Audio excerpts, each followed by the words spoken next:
Good evening, ladies and gentlemen, and welcome to the Stephanie Stevens Show. I am Stephanie Stevens, and I will be your host for the next 45 minutes. Thank you guys so much for supporting the channel. Thank you guys so much for reaching out with your stories. You have been wonderful. You have been very educational and inspiring. So I just want to say thank you to all of you that have taken part in my show and the shows to come. We have some great conversations coming up and a few fun ones as well. So, but today on my show, we are going to be talking, there's a lot of things trending in the LGBT community these days in a negative sense. So we have invited one of our performers on because she has a very clear idea of what maybe some of the issues are and how they should be addressed. Now, I'm going to say this in a sense of, because this is what I heard. I heard that she's very difficult, she's crazy, she's rude, she's reckless, she's hateful and vengeful. Now, I've known this entertainer a long time, and I know that she is a nice and kind person, but if you do cross her, she has a tendency to speak her mind, which we all should have. Now, so please welcome to my show today. This is the fabulous and the lovely, a great entertainer. I've worked with her for years and I love her. Please welcome Miss donnarama Versace. Hi, girl. Hola. How are you doing? How you doing, Stephanie? Can you hear me? I can hear you. Can you hear me? Yeah. It seems like Okay. you have a little bit of a delay, but that's okay. So, I'm sorry. how are you? Not bad, Stephanie. It's a bit of a warm day, but you know, the heat makes me feel like, you know, we're in tropical places, not Canada. So that's, Well, you know, this week is Pride Week in Toronto, and there isn't much to do or see. Now, what are you actually doing? What are your plans for this weekend? Even though there's not really, you know, usually we would be doing a lot of shows and we'd be doing a lot of socializing. yeah, and can I be honest? Like when I looked at the calendar today, I was like, oh, it's this weekend. And I was like, oh, it's here. Because usually there's the big brouhaha and big advertising and all this stuff like that. So this has become more of a personal pride for people, right? And we're doing more independent things, and we're doing things. It seems a little bit more self-celebratory. So myself, I guess I'm treating myself to a photo shoot and doing a video, and I have a video to send to New York, and that's about it though, because there's not much to do, like you said, right? And so anyways, it's like, yeah, I guess, you know, just being gay is pride enough. That's what we got going on. Now, Right.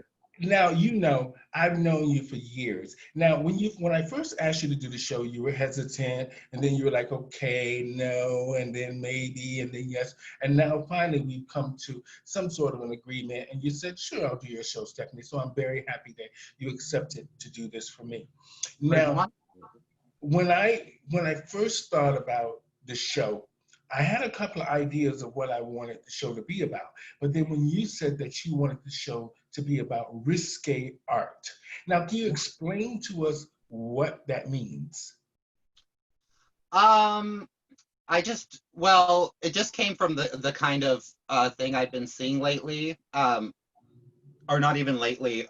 Just things have becoming a little bit less, there's a lot less leeway for artists and things like that, and you have to be a bit more careful with what you're saying and doing, which is fine, because it's responsibility towards people, okay. But I found that artists are being a little bit more repressed these days, and that people aren't allowed to make statements and play with things like they used to, or that they should be doing, because our art form is becoming a kind of source where we're becoming more brand friendly, and we're losing our edge towards things that should be, an artist in the first place is somebody that challenges things and brings up topics that are a little bit uncomfortable or that are a little odd and things like that. I just find it's getting lost in the tide. And so I always felt like we should clarify, and we should be a little bit more substantial, you know what I mean, towards what we're supposed to be doing and what we're not really doing and what's going on, you know? these Now, days. in the last few years, and as far as me, my comedy was always risque, outrageous, and it wasn't just rude and just to pick at people and pick on people. It was just saying stuff that people were afraid to say, but that is actually funny. Oh, Now, it is. I got fired from one of the bars downtown because I wouldn't change the way I wanted to do the show. So when he called me in the office, he says, "We love you here, but we're getting a lot of calls that say that you are racist, sexist, feminist." And I'm going to be honest, we ended up, a few of us in the bar, ended up at the Tribunal for Human Rights because Wow. of something that was happening in the bar. And they Right. they they mentioned me in the deposition because I was one of the performers. And I thought, out of all the performers, why would this person mention me? But anyway, it just goes to show you that things are very sensitive these days with artists and performers. I even noticed with some of the most popular and celebrity comedians.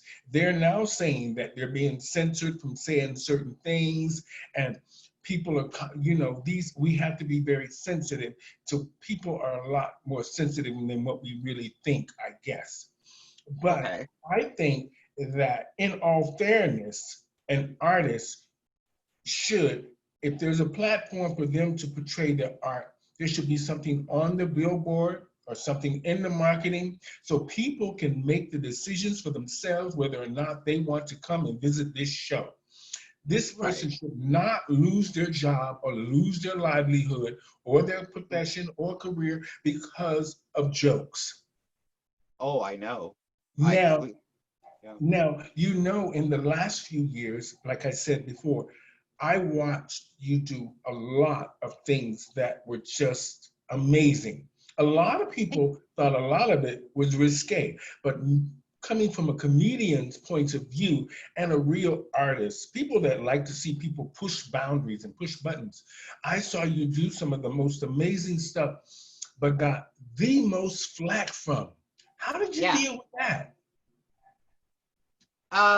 Well, I kind of felt very secure in what I was doing, so it didn't affect me personally. I felt a little bit of pressure because I felt I had to explain myself, and then I also felt like I had to explain to people that when you're in a medium and you're doing something that's artistic or you're doing something that's risque, it's like I felt like that kind of goes without saying. That's what the medium is, and that uh, if we're going to start diluting things and we're going to be sensitive and very careful towards everything, then you're not going to be seeing much or hearing much that takes you away or challenges your mind. Because if we're all going to be very careful, if we're all going to be very sensitive and stuff like that, then we might as well not do it at all. And I think that's bizarre. And I think that there's a lot of release that comes when something is presented to the masses or to crowds and to people. Because I mean, like we're talking, say, in 1970, when you had movies coming out and music coming out, and then a film comes out like The Exorcist, and Mhm. something like that just turns everything on its head. It presents something so horrifying yet so fascinating, and I think that's what art should be. I think that you need to shake things up and turn things around and throw it on its head and present things that are bizarre that get you thinking, because normality is boredom, and boredom is not entertaining. And that's Mhm. what how I feel about it. It didn't affect me in the way that I cared what people were saying about me, because I just don't. But I do care about what people were thinking. Do you know if that makes sense to Mhm. themselves? Yeah, that kind of I was concerned in a way. I hate when people's freedoms and liberties are pranced upon or bounced upon or trying to silence you. We have freedoms and liberties for a reason. We live in democracy for a reason. And Yeah. freedom of speech is something each and every person on this planet has, Yeah. or we hope they would have. Some countries might not have as much freedom as we have. Now, as you know, like I said, is many times our own communities are our worst enemies. They Yeah. laugh and they laugh at our jokes and they love us, but they go home for, I'm not going to even say for good reasons. They go home and they get on the phone and they call the bar or they spread these malicious lies about you in the community and this and Yeah. that. And you know, I have been through a lot of that. Me too. And Oh yeah. Me you too. as well. And we've seen it, and not just have we heard it, we've seen it. We've seen them. They're just so bold in this community that they act really out. Because you know why? Nobody ever calls them out on it. And now that you are doing that, they're shocked. They They're shouldn't be shocked. shocked. Yeah. They're shocked because you're calling them out on it now. And you're naming them, which is a good thing. Yeah. Because sometimes you just have to say the truth. Yeah. And sometimes you've just had about enough And because that's true. like if they're crossing the line and they're treading on you and these people are shutting your mouth and they're and the other thing is if some person's going to be kind of silencing you and stuff like that, the people that usually are 10 times worse than the fantasy that you created with your prop or with your with your horrible little joke or something like that. It's this invasiveness and this kind of taking of the voice and Mhm. the smothering of the art and these kind of things that made me go, well then what would you like me to do? You know what I mean? Like I don't want to sit there like Doris Day and then appease everybody, which is easy to do, right? But Mhm. you know if we're gonna think and do things like that, we would never have artists like Frida Kahlo who like were painting herself mutilated because that was the true story of her life. And because of that, of that thought pattern and the way she presented herself and the things that she did, a lot of people related to it.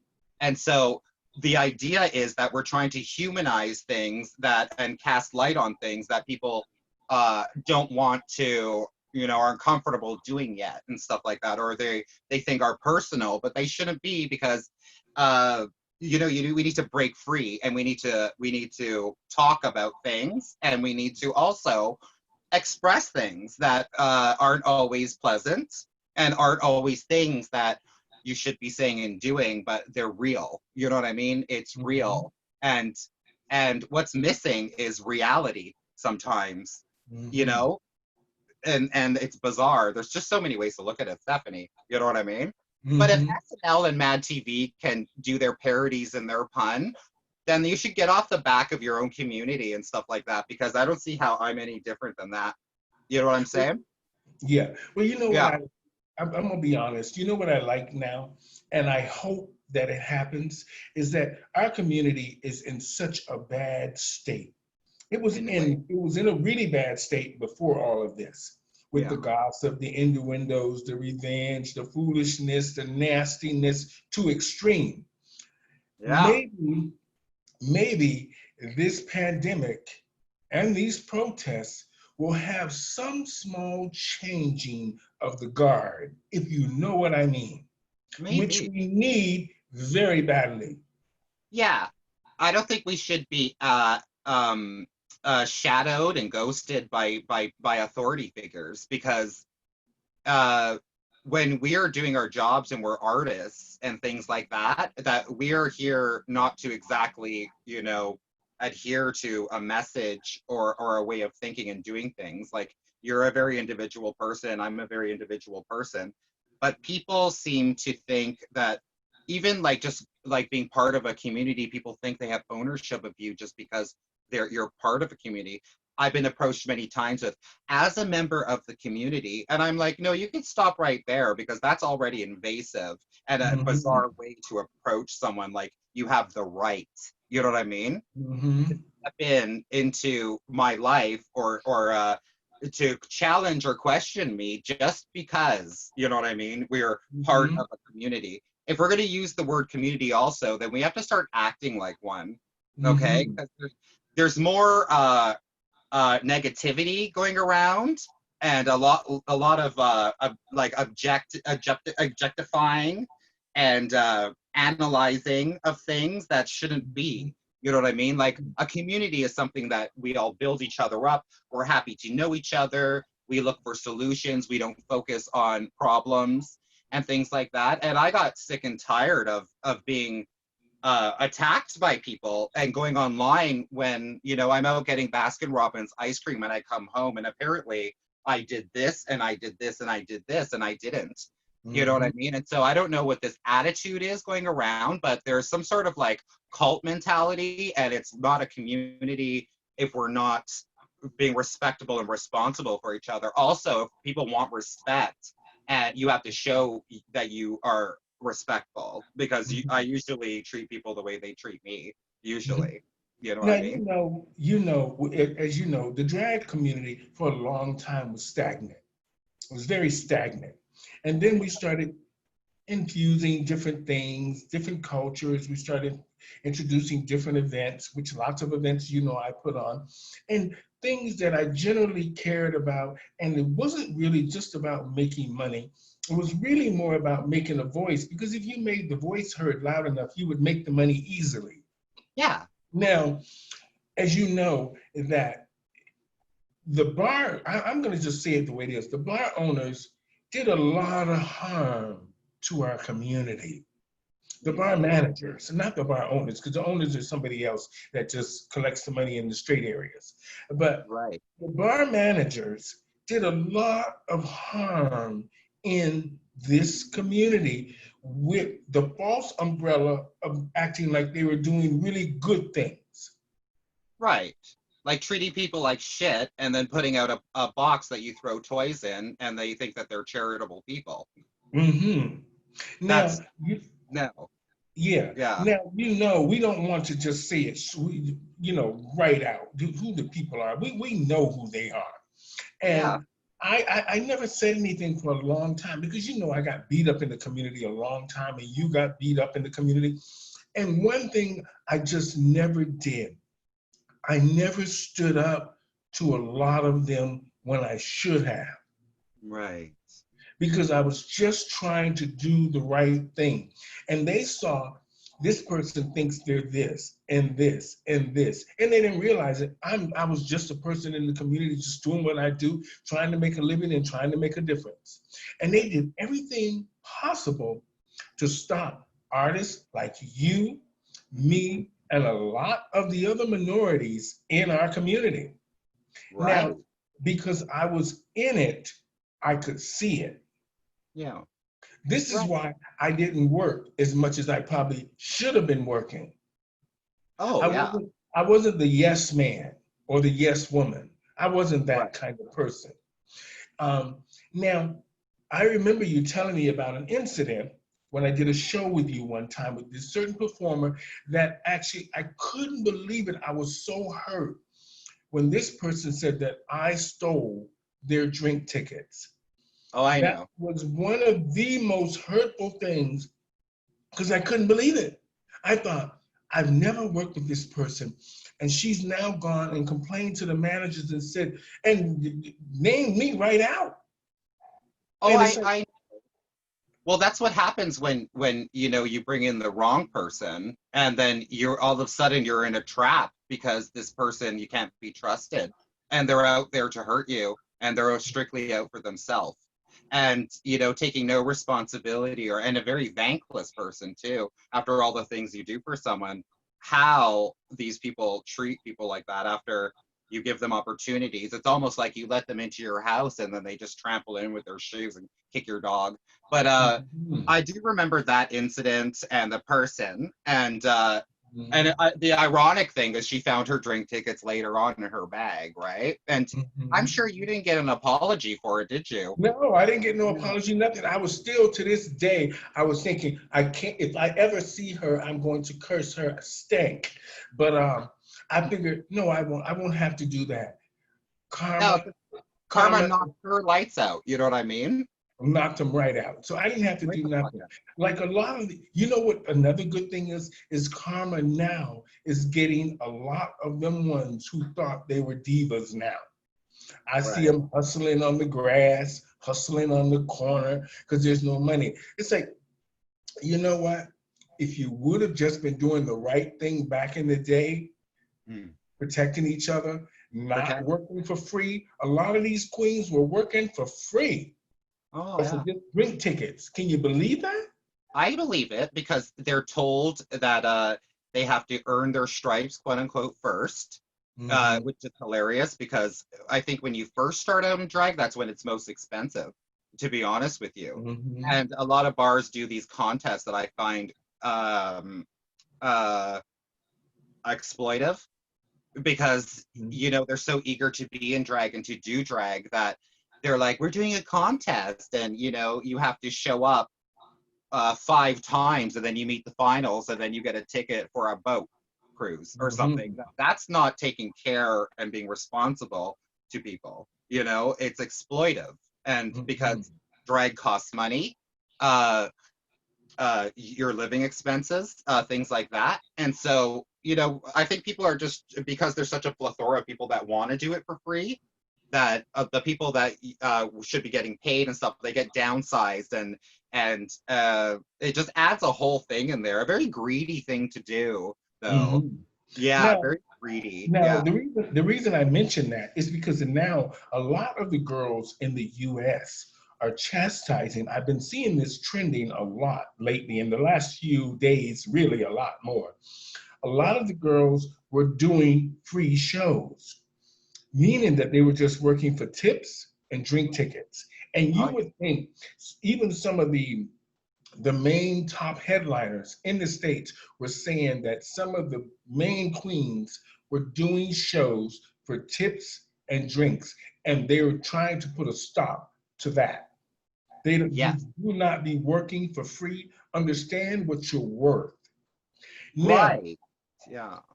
now, we are now having these protests with Black Lives Matter.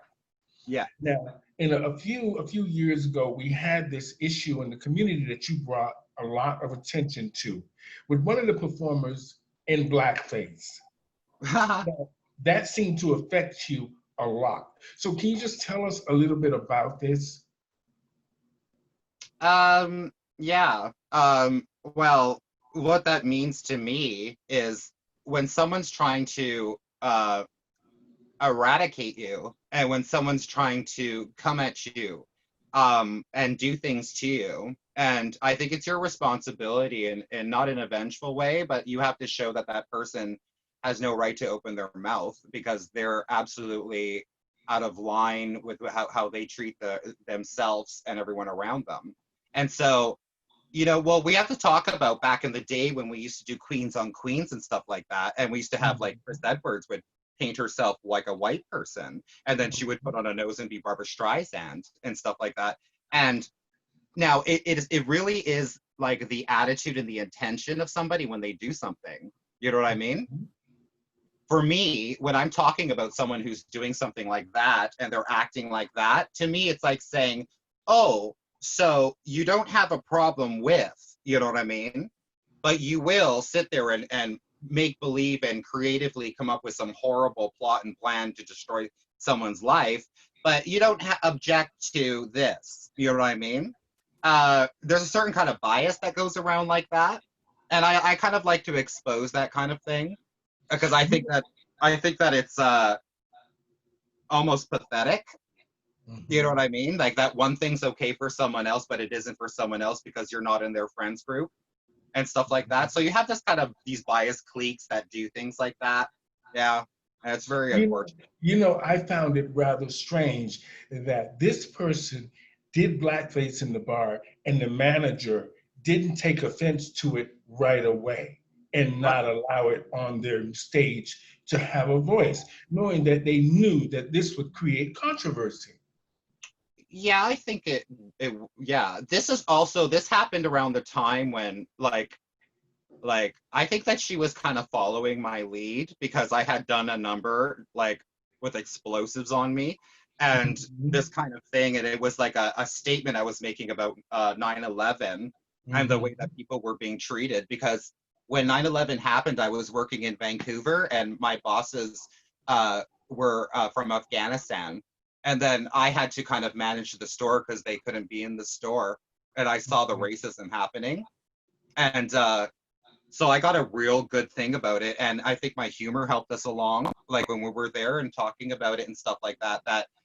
Uh, I was like, for me, I was making statements about the way people were saying things and seeing things, kind of like spy-based spy. Like it was almost a cartoon, the way all of the sudden, here are the bad guys, like that. And I always felt like, I wanted to say something about it because I saw the way people were characterizing people and putting them into boxes, and they never really shook it. You know what I mean? Like there's a stereotype about it. And we don't even know if that occurred, what happened at 9/11. You know what I mean? Like it's always some funky business, you know? You know, oh, go ahead. No.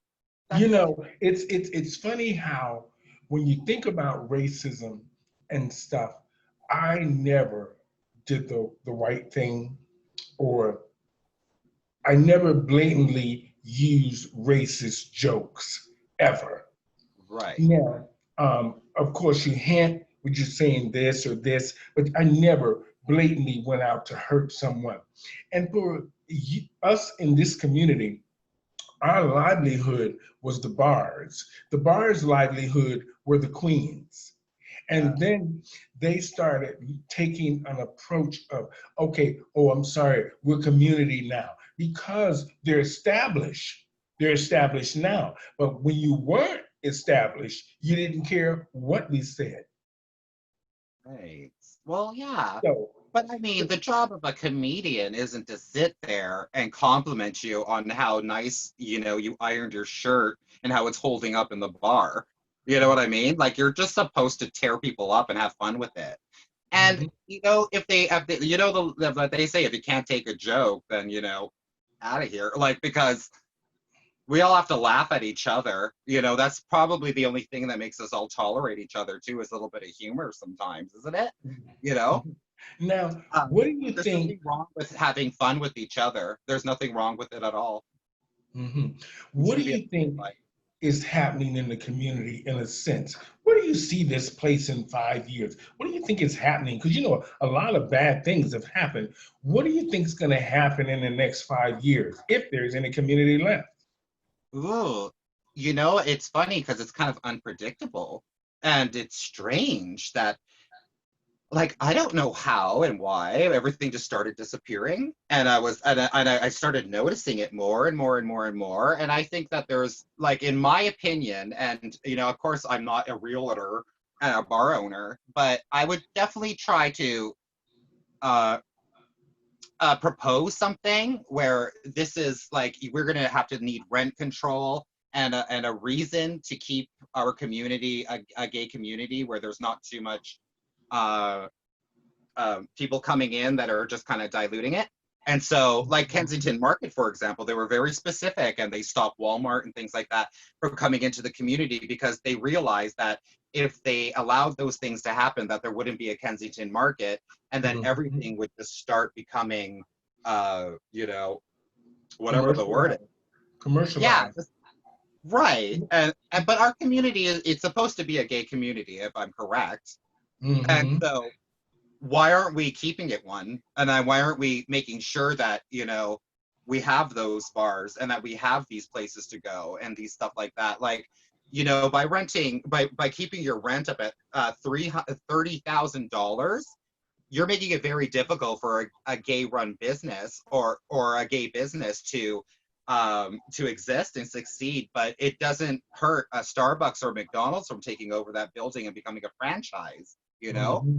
So I would definitely have a word, and we should have this should be a discussion, that a serious discussion before you say, like, in 5 years we're not going to have anything there but McDonald's, and we're going to have Mm-hmm. banks and stuff like that because they're the ones who had the money. You know what I mean? But that's not what the principle should be. Mm-hmm. Well, donnarama, in all fairness, I'm just going to say this, and this is not out of hate or revenge or just negativity, but some of these places, some of these bars, these gay bars need to close. Yeah. They Well, because they've been need, a bad influence on people and situations. mm-hmm. Yeah. And I don't have no remorse for if they don't open back up, because some of them don't need to open back up. Now, No. as far as I've watched in the States now, a lot of the girls are warning other girls that they need to get a job, because just in case, if a lot of the bars don't open up, what do you think the girls are going to do? What are you going to do? Um, well, thankfully, for me personally, no, but for me personally, it's funny because I accidentally got into drag, right? I was promoting for bars and clubs like that. I was a club kid. And I was doing set designs and things like that. And I've always ended up back there doing using my talents for costumes and props and things like that. And the performance aspect of everything was a real treat for me. And Mhm. I would definitely suggest, and I've said this all along, is that you should always establish your own business. You always should establish that you shouldn't have to rely on people, and that you should always look for an inventive way to keep yourself going personally. And like, I mean, God put this in your heart for a reason. You know what I mean? And you Mhm. should appreciate it, and you should honor it. And I don't think that if you're not working at a bar, that should be the end of anything. I think it should be nothing but more than a challenge and a Mhm. way to be an entrepreneur. And Now, I want to say this is, what do you think is happening now? To be just be fair and honest, what do you think is happening with the queens now? Because a lot of them, the performers and everything, they hide behind closed doors. And a lot of them aren't very good socially without the mask. right, So now, for me, I know a lot of them are suffering behind doors. probably. And And in many ways, right? In many ways. mhm. Yeah.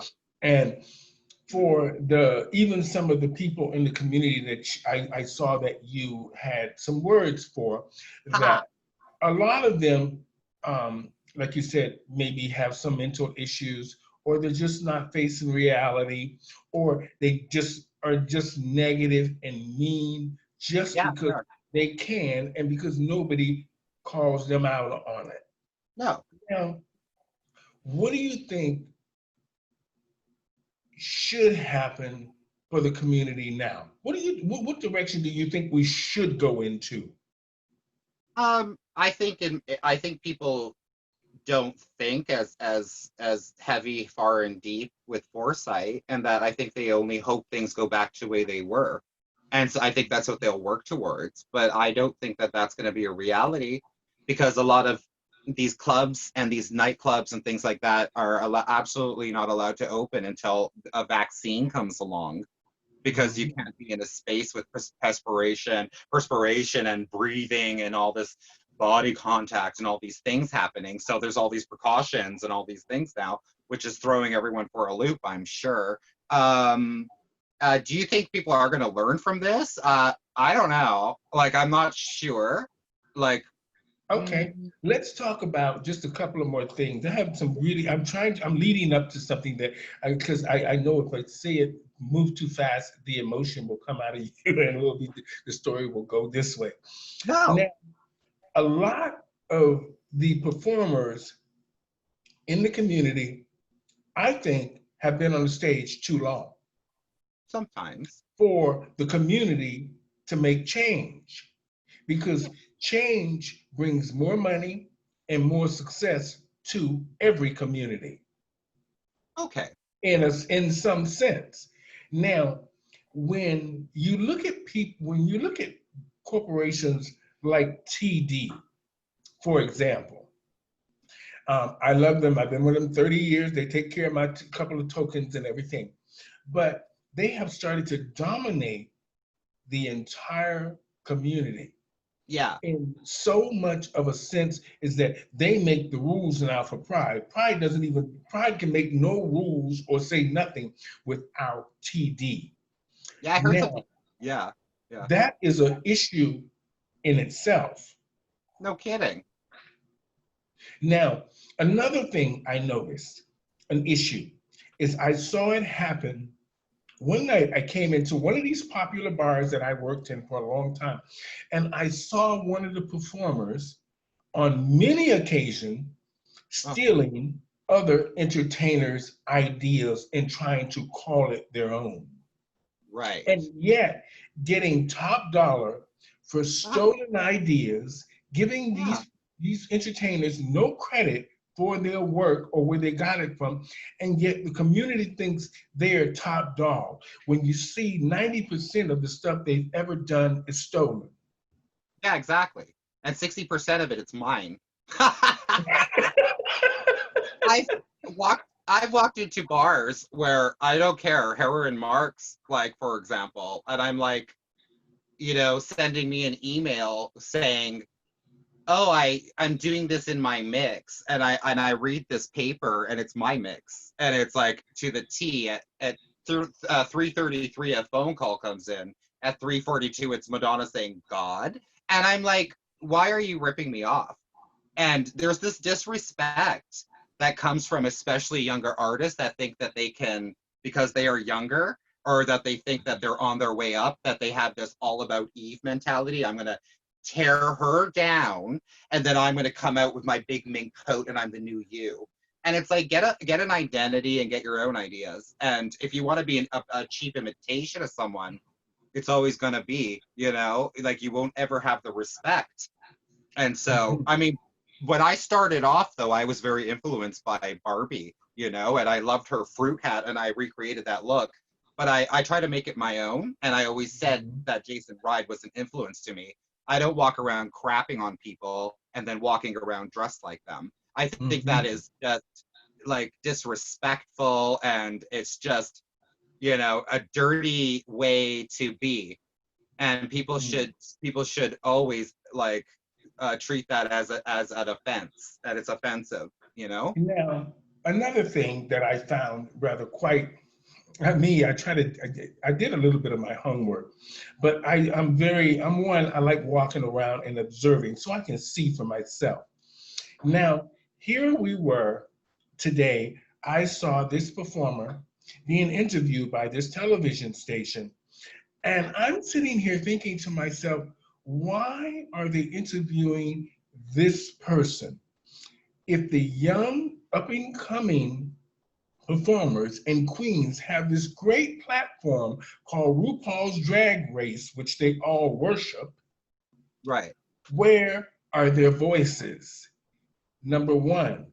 Number two, the one person that was on RuPaul's Drag Race and from Toronto and was the runner up Right. had no voice for Pride. Okay. So it shocked me that the radio station is so out of tune and so used to being comfortable with familiarity Right. that they would use this person instead of using a person that would have a bigger voice. Is it because you Right. think they would cost more to bring this other person on who has been on television, but who would have a more powerful and impact on our community, mainly at this time of year during Pride? Right. Well, the thing about a lot of stations and a lot about a newscast and things like that is they're not exactly going to grab somebody because they want to hear anything political or alarming from anyone. So when they snatch a drag queen, or they ask somebody, they usually, call a bar and go, "Who do you have?" And they're like, "Well, Priyanka," or someone who's friendly, Mhm. and who's someone who is fun and bouncy and those kind of things. So when we're dealing with external media and stuff like that, they don't want to provoke and um, disturb their viewership. So they usually get somebody who's a tame and fun and stuff like that. But I Mhm. think that, like what you're saying, is that voices are a bit lost, and that Mhm. um, that all comes down to if what people are permitting us to say and do sometimes, right? The reason I say this is because I'm trying to let you understand that I hear and I see that our voices are being muted. They are. Yeah. everywhere. Yeah. The customers in the bars, our own fans. Right. You can never, for some reason, Toronto can't seem to get in front of the game because look, I'm gonna bring this up again because it's just I couldn't stop laughing. Oh, The RuPaul drag race thing, they're having Canada's first drag race. You see very little marketing for that. You see very little voices for that. It's almost like nobody cares. I wonder. Well, I think it's embarrassing that Canada and Toronto took that long to come up with something and piggybacked on an American idea. And I think that's pathetic. And that after 40 years of drag in Canada, that we had to wait for an American idea to come in. And I said this in one of my conversations with one of the girls. I said, you know what? I heard one of the popular performers between this is I want the world to know. I heard this queen clear as a bell because I'm an American. yeah. She talked so bad about me. Oh, She was letting me have it as an American. But oh, then I said in my conversation, I said, strange how these Canadian queens talk so bad about me being an American, but yet it was an American who gave them their real opportunity. right. And how they It's use RuPaul Drag ageism. Race. And why is it that it's an American and Canadian thing? But now you got this, you're not saying anything about this RuPaul and all of this. RuPaul's an American who lives in Los Angeles or New York and could care less really about Canada. No, probably doesn't give a shit. Yeah, but yet you talk so bad about Americans. Right. I Uh, I understand the president and all that foolishness and all that, but I'm talking about us, our lives, what right. concerns us with the drag and things like that. And I found it rather odd that this performer was talking so negative to make sure I heard she was talking about Americans. Why? Because I'm sorry, but if American drag and stuff like that, and American people who are doing drag and stuff like that are so finely established and so in control and so professional and so strong that we are imitating them. So I really don't understand why anybody would badmouth anything that was American. And of course, what you said about the president is such a trend now to just shit on America, right? But Mhm. I mean, the man, doesn't represent much. Let's be honest. You know what I mean? Like this I mean, guy. we're all open to our opinions about everyone, but for you to see this great opportunity that this person is giving you, but yet your disdain for American is so outweighing the opportunity for you to get rich and get famous and get everything that you want, that you're so blinded by hate of this this performer, but Right. yet nobody, and we know this, nobody is going to line up around the block to see no Canadian queen and pay 25, 30, and $100 to see none of these queens here.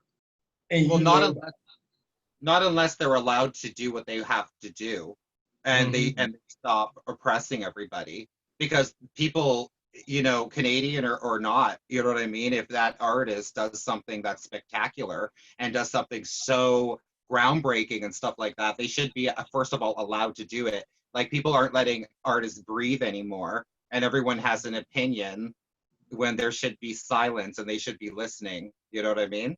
Mhm. And You yeah. know, you know, what really made me mad more about it was when this person first came to Toronto, and I'll never forget it as long as I live. They tried to hook up with me, Oh, and we used to hang out at Chaps, and I put her in drag for talent night at Chaps. I'm not going to say who she is, but yeah. she's almost stolen all of the I and the from you know who, me. And I never said anything No. because I'm her mother. Okay. I never said nothing.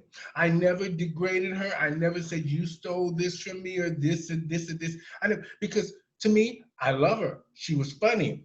But when Yeah. she started stabbing me in the back for a job, Right. I thought you can have the job. But everything you're doing, you know you stole it from me. And that's Oh, okay. Nobody else might not know it, but I know it. yeah. What is the term for that? Where it's like someone's so hell bent on becoming famous or something that they have lost their manners or they have lost their soul. You know what I mean?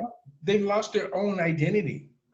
It's it's They, it's it's called selling your soul, like doing dirty, rotten things to people to get somewhere and to put other Mhm. people down like that. We have So a lot of problems like that. Like it's unprofessional. Yeah, I now, would disown that daughter of yours. That's not your daughter. mm-hmm, That's your evil cousin. mm-hmm. Oh, But we're bitch. not going to say who she is. She's a very opinionated woman, and Oh, I'm kind of glad I don't have nothing to do with her either. But like I said, I want to, I know it takes a lot of courage and a lot of bravery for you to have been contained in this show today. I can see the restraint, and I'm glad because we already know that they deserve everything. I read everything you ever wrote about the community and all the stuff. These people deserve everything you said about them because sometimes you just have to call people out when they're just too much. just too much when people are crossing the line, and especially Mm-hmm. when you're Yeah. going to work and then everything is going on isn't about work. Mm-hmm. And to me, that is just like a criminal activity. And you see, I'll assure you something is that and I could say this when not one motherfucker can disagree with me, is I've never inside a workplace been a problem to somebody else. I've always created jobs for people. All right. I've always given things, costumes, music, and helped and tried to do things for people. And usually, that kind of nature, you seem to resent it afterwards because you've done things for people that took it for granted or that took advantage of you. So Mm-hmm. um I don't know, Stephanie. I Well, don't think I don't want to become a cold, callous person, and I still want to have my soul, but I don't want to be taken advantage of. You know, mhm, so so who's taking care of these workplaces? And it's not the management, you know what I mean? Because they're allowing horrible people to say and do horrible things to people. You know? mhm.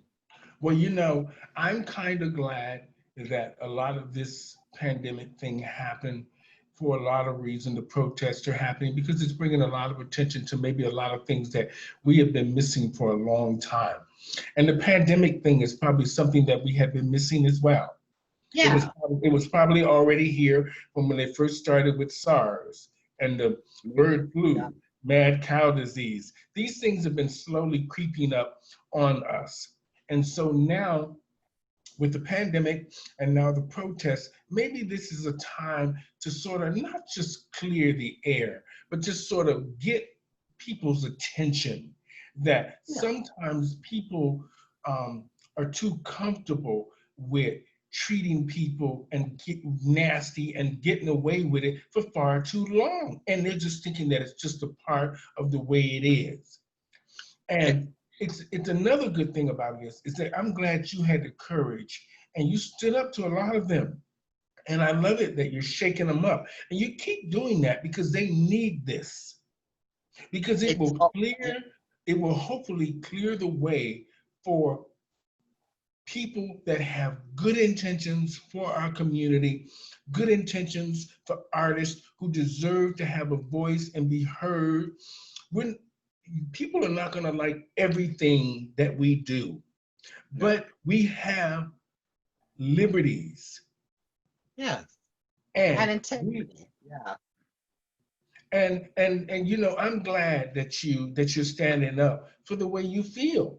And I don't think, I know you have a lot of issues with a lot of these performers and all this stuff. So do I. Yeah. But Um, Sometimes you just have to grab the bull by the horns. Right. Well, I've seen what's happened if you let somebody just do whatever they want to and they have no boundaries, is that Hmm. they'll affect you or somebody else in such a way that it devastates things. And Hmm. they don't feel good unless they're hurting somebody. And that's another disturbing thing to notice about some people. And Hmm. they have no remorse or care and then no conscience because uh, I think it's a sickness personally that if somebody will do anything and any to anybody and to get what they want to, I think that's just a sociopathic kind of thing, and that's disturbing. And that it's okay to speak up when those things happen, even if people are like, "You always talk about it," or "I don't want to hear it," and it's like, well, you know, everyone has their voice when they something discomforting happens to them, but they don't want to hear when anybody else is speaking. And that's just a bizarre, selfish way of being. So you have to say and do whatever you have to say. And I've made mistakes. I said things that are wrong, though. Like I've crossed the line and I've gone too far. But sometimes I did that because I was like, you absolutely showed me no regard, and so I can't have any for you either. You know what I mean? I guess it's called stooping. Like I don't know what it is, but I don't like the fact that professional spaces have become something other than what they're supposed to be. Like it's like this is not your living room. You know what I mean? This is a workspace, and this line here is zigzagged and crossed and blurred now, and I think that's a horrible thing. I think it's Hmm. terrible. Yeah, I'm glad that you spoke your mind. We're going to wrap it up here shortly. I'm glad that you spoke your mind, and I have a very clear idea of what kind of person you are. I've worked with you for many years, and yes, sometimes it's better to speak out. My mother used to tell me that all the time. When we used to go to the grocery store. My brother and sister would run and grab everything and fill the cart all the way up, and I would be looking at something and wouldn't pick it up. And she used to sit me on her lap and she used to tell me, "You better open up your mouth. They're walking out of the store with everything. And I see you looking at the stuff, but you're not saying you want it. When you right, want something, tell me you want something. Put it in the cart just like them. Go wow, after what you want and right. say what you want." So I'm glad that you're reaching out and you're telling them how you feel. And this is a good thing. Sometimes people just need to be told the truth. Or to And be made aware of the truth, you know? mhm. Yeah. And Mm. another good thing I like is the fact that um, you were honest and candid about making sure that what you were saying was heard. And Thank you. that is another good thing. So I hope, I mean, I don't know what's going to happen with our community. I don't see any good signs.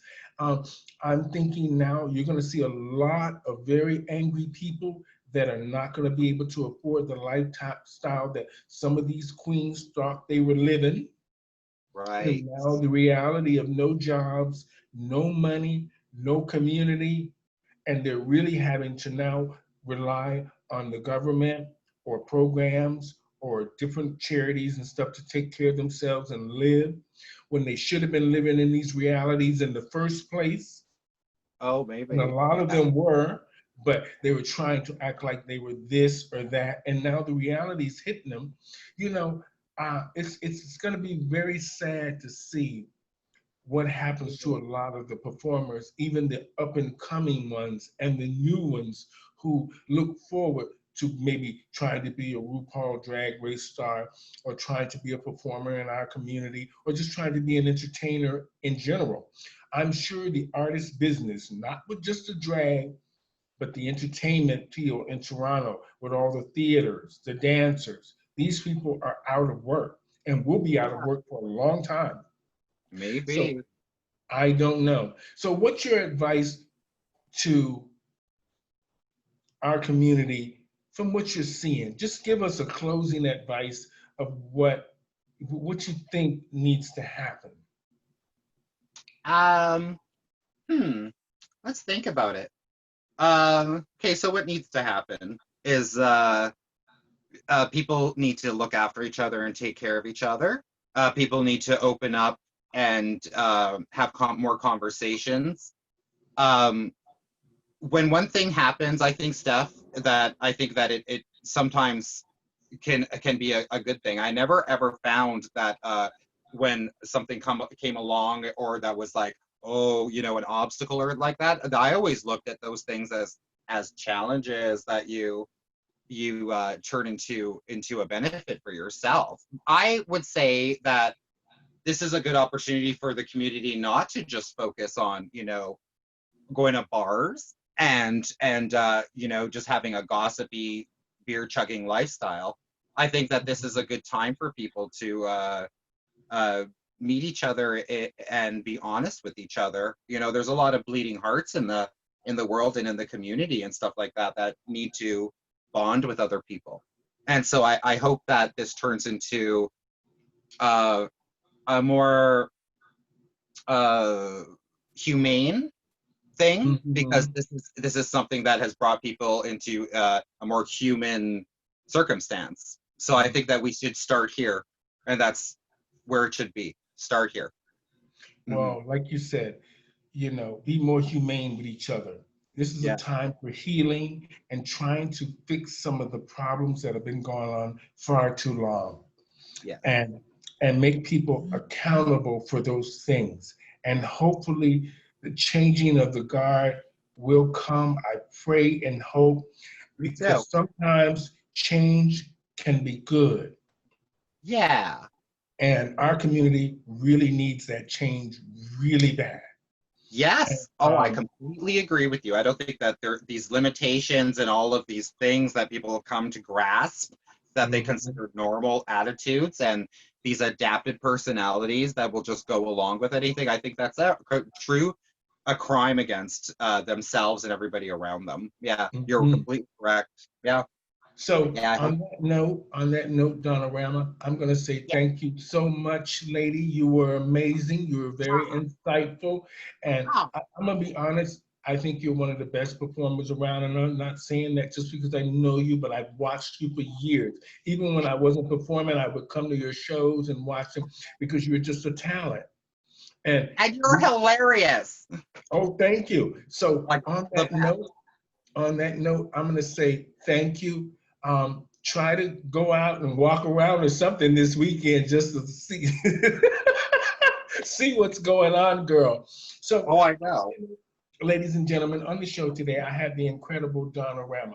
She was on to talk about a lot of the issues in our LGBT two-spirited pronoun community, about things that were affecting the community, that was crippling the community in a sense. And hopefully we enlightened you a little bit on her concerns, my concerns, and hopefully we also came to some sort of a medium to where we understand that this is a time for change. This is a time for our voices to be heard. And this is a time for us just to come together and realize that we have made mistakes. And we need to have that conversation about fixing those mistakes. So on the show today, I want to just say thank you, lady. Thanks, Stephanie. And we will talk again. We will chat soon. I hope so. Bye-bye. Thanks, everybody out there in the Stephanie Stevens land. Over and out, people. Until next time, and happy Pride, everybody. Pride. Bye. Bye. Bye.